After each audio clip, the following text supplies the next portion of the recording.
Hi everyone. I bought another Kubota. It's kind of an orange paperweight at the moment. It's kind of useless. It has quite a lot of issues. I already ordered some parts. I already saw one major problem that was really scary and sketchy with the tractor. So this is a B6200 four-wheel drive stick. It does have a 4-foot belly mower. It has two awful tires on it. If you look here, I thought that this tire I could get away with, the rim's in really good shape. I thought I could get away with either tubing it worst case scenario or just getting it seated back on the bead. But then come to find out the whole sidewall is blown out. So I have two front tires ordered from Amazon. They're on their way. The rear tires are even more scary because they're loaded with calcium and they're both leaking.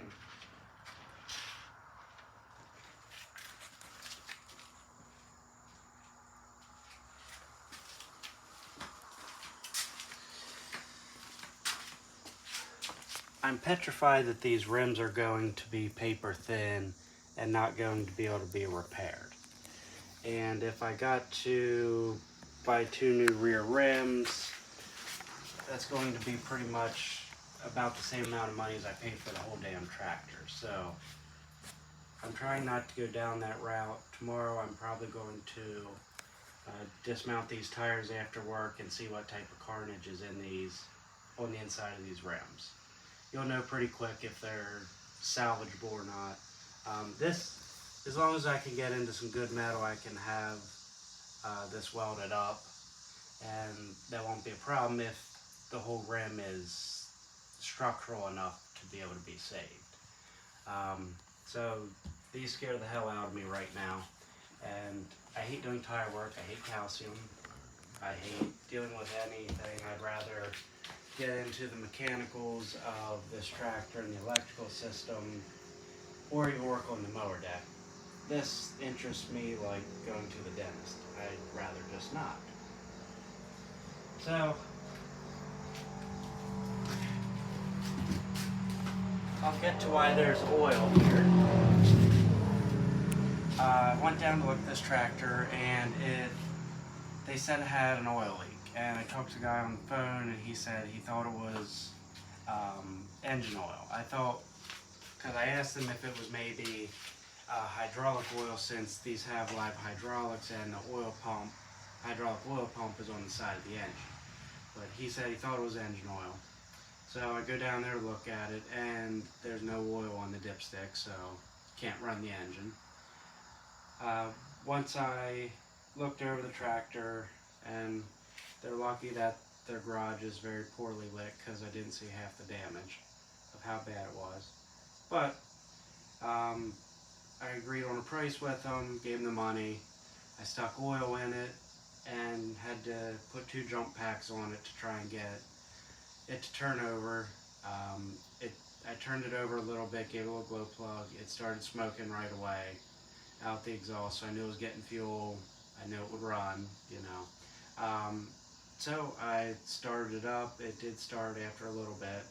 And then after just not even 10 seconds, the oil leak presented itself. And it was pumping oil out under pressure. So that was very scary, so I couldn't even drive it up on the trailer. I had to just stop the tractor immediately. It had to be towed up on the trailer. That was a real pain. Got really lucky when I got home. I did notice that it did build oil pressure, and the engine did not knock. So, I mean, for all intents and purposes, the engine seemed like it was still a healthy block. It didn't seem like it was starved of oil. I looked in the top of the valve cover, didn't see any moisture, didn't see, you know, anything horrible that looked like I should not buy it, because if it needed rebuild, obviously this thing is, you might as well just scrap it or part it out. So it actually just, it had a Fram, looks like a Fram Extra Guard, looked like somebody would have spent money on the filter, even though Frams are junk anymore. But, so I got it home, I stuck this oil pan under it, haven't had time to really mess with it. I don't even know if this is the exact correct filter, but it is a factory Kubota filter, and it had 20mm threads, it threaded on. I topped the oil back off, jumped it, and it started and no more oil leak. So that's good. The engine seems fine. It just sits there, runs great. Clutch seems good. I put in first gear and reverse, and it moved back and forth. So that's, drivetrain seems pretty good. There are many issues with this tractor other than the tires. The muffler is broke out at the top. I'm probably, if I can get the rims fixed, I'm going to see if I can press my luck and see if I can have the top of the muffler welded. A lot of people don't like touching this stuff because of all the rust. You can't weld rust. You got to get into something decent. So I will attempt to get that fixed. I have a new battery for it. I just didn't get it put in. The list of problems with this tractor just goes on. The things that do work, the fuel gauge works, the charging light works, and the oil pressure light works.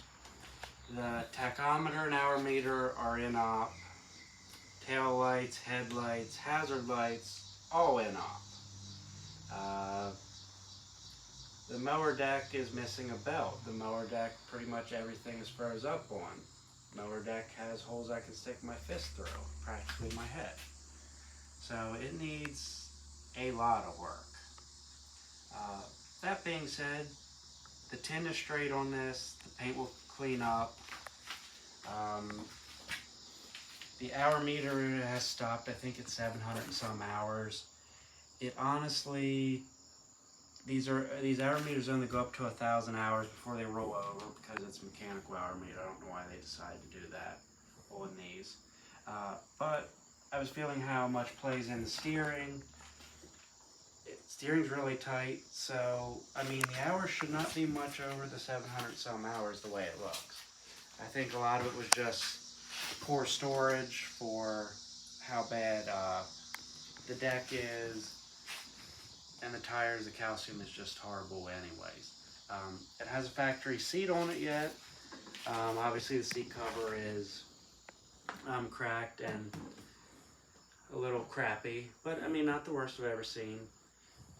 So the cable to engage the mower deck is not seized, but the idler arm that takes tension on and off the belt does seem like it's seized, so I'm going to tear that apart.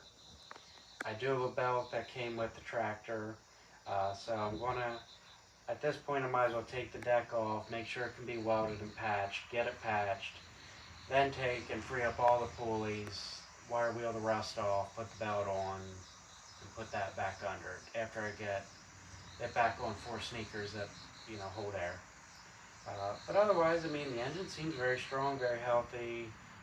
Clutch sounded good, throttle bearing was quiet, transmission seems quiet, no extra noises that seem to cause any alarm. If you look back here, 3-point hitch is in pretty good shape. The balls need freed up a little bit. The little brackets are here, but the turnbuckle is missing on both sides. That's not a big deal, not a huge expense. They're still available. It looks like it might actually have the factory top link, which is pretty rare to find. All the lights seem in fairly good shape. They're all intact. None of them seem broke up or anything. I'm going to do my best to try and salvage these tires as long as the sidewalls aren't too cracked and coming apart.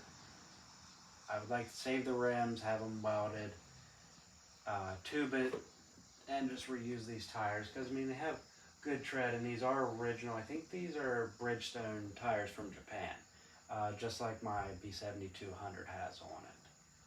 So I paid $900 for this tractor. They were asking $1,000. They were pretty firm on their price,